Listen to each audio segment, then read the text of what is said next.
Hello, thank you so much for joining us for the Courage to Save podcast. This is your host, Candace, and it is my pleasure to have you. Thank you for downloading and for coming in and telling others about this podcast. I really do appreciate it. Share. And we're going to go ahead and get into our episode for today. How to avoid group think.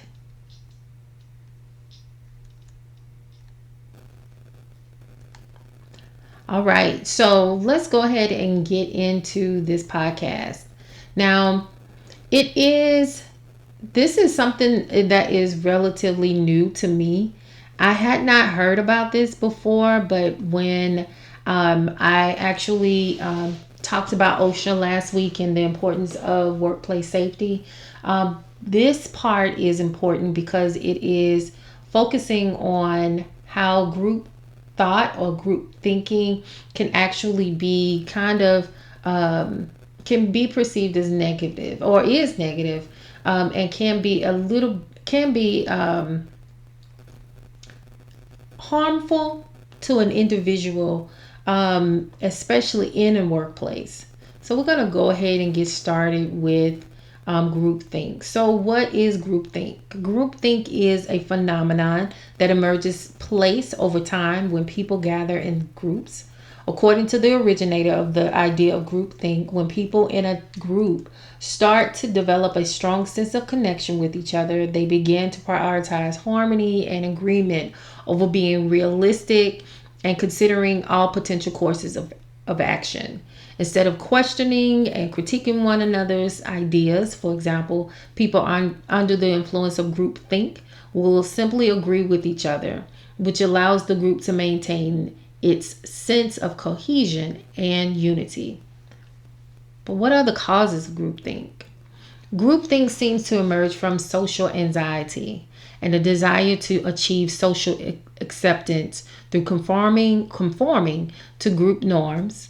It is generally threatening to us as human beings to be out of sync or harmony with people around us.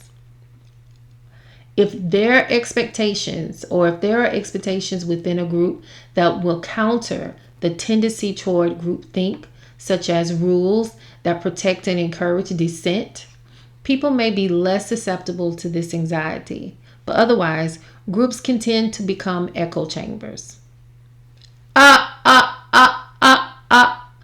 With the mere fact that people are gathered together creating pressure to conform. Groups that operate in isolation and that lack accountability to people outside the group may be especially vulnerable to engaging in groupthink. Groupthink seems to unfold organically and too often goes unrecognizable by the people in the group. As some of the examples we're going to hear about, it is only after the group has made an unfortunate decision that it becomes aware of its faulty thinking. So, where did this theory come from? Janice, in 1982, Dr. Janice in 1982, her theory of groupthink has 5 stages to the process. So, antecedents. Certain pre-existing conditions are important for groupthink to emerge. So first, the group must be highly cohesive with strong connections among members, a firm sense of identity, and a strong sense of purpose. Second, the group must have structural defects that would allow groupthink to form more readily. For example, the group might face no accountability from outside forces, lack of diversity of perspectives, or be run by a partial, biased leader. Third, the group might have some kind of stressors presenting that hamper its effectiveness. For example, it might be under significant time pressure or be having difficulty reaching its goal. Concurrence seeking. Groupthink begins when group members start publicly publicly agreeing about things with which they privately disagree. This as the unspoken peer pressure moment. If everyone else seems to feel one way, we feel some degree of urgency to go along with them, rather than rock the boat and risk conflict. Symptoms of groupthink. The following symptoms start to appear be, as a group begins to practice concurrence seeking. Pressure to conform starts to grow. People start to rationalize together to justify decisions rather than debating.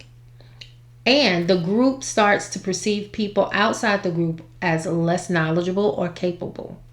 These patterns lead to additional symptoms: a sense of being invulnerable, feeling morally justified, and group members perceiving themselves to be utterly united. Decision making defects. From these symptoms, poor decision making now naturally follows. Groups become more likely to stop conversations without considering all alternatives and less likely to examine their own objectives, acknowledging all the risks associated with their decisions, making contingency plans, and continuing doing data collection. Poor outcomes. The end result of the progression is undesirable outcomes.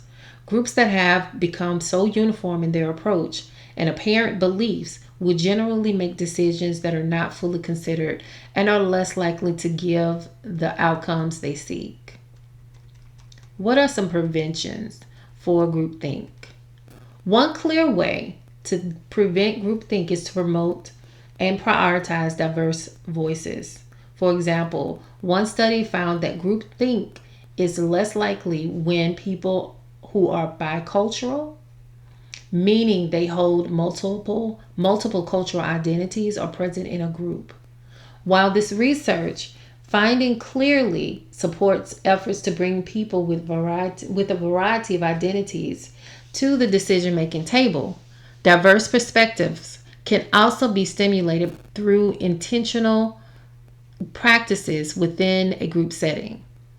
As noted, appointing one person as a devil's advocate may help groups avoid falling into rushed or incomplete consensus. Group members could also be expected to bring lists of pros and cons for their ideas, and groups can bring outside consultants who don't share their group norms and sense of cohesion to inform their decision making, as these individuals will be less likely to group think. So what? A recent survey of research on groupthink found that while it seems to happen, it is hard to measure and describe effectively with scientific research because it is very complex. This leads to the conclusion that we should not be too hard on ourselves if we find ourselves falling into these patterns. If we just remember that this is a natural human tendency, we may be able to gracefully acknowledge when, as a group, we are getting a bit short-sighted or patting ourselves too much on the back. So I think that with this, it's okay to also be an individual. Share what you think, see from both sides, and give what you think will be helpful. What you think and what you have to add matters, whether it be from another racial group, whether it be from within the same racial group, but you have a varying idea about a particular subject at work. It's okay. It should be okay to share your ideas for the whole of the group, for the betterment of the group or the organization. So just want to encourage you that your thoughts matter and that you actually have something to bring to the table. So I want to again tell you this is how to avoid groupthink. And also remember that your voice matters. A Different World is one of my favorite shows. And Whoopi Goldberg's character, she said, "You're a voice in this world and it deserves to be heard." So you are a voice and your voice deserves to be heard. Have a good one.